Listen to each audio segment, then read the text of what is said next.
naka-organize siya. 1, 2, 3, 4. Yun ang kasya dito sa ref. Sa baba, 1, 2, 3, 4 din. Ayan, maganda siya tingnan. No? Gusto natin mga noodles. Dito naman, ang ilalagay ko dito ay may palit para ay dito.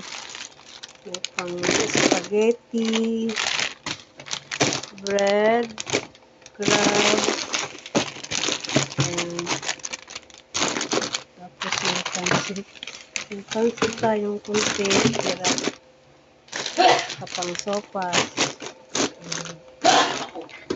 Ito guys. Balik na natin dito sa ref. Ayos na, yan lang naman. Mamaya siguro mag-grocery kami. Yan lang. Diba? Diba guys? Tapos, open na natin. Kasi naka-close yan. Dito na lang muna. Yan. Sarado na natin. Okay.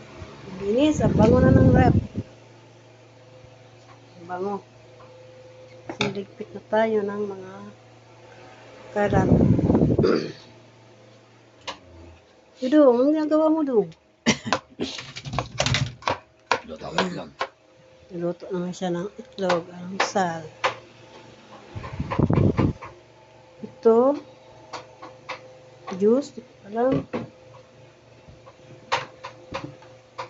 Tagal na yan. Kami nag-ano ng mga juice. Tapos dito, ito naman ang aking shop. May project na naman ako ito. Project ko. Tapos doon, may galon doon si Dodong. Benta siya ng tubig. Yun. Ito araw-araw. Maya-maya, nagwawalis. Walis tayo. Sipok. Nilipad yung niluto ko. Nilipad. Ang niluto niya. Okay na. Bye-bye na muna. Bye-bye.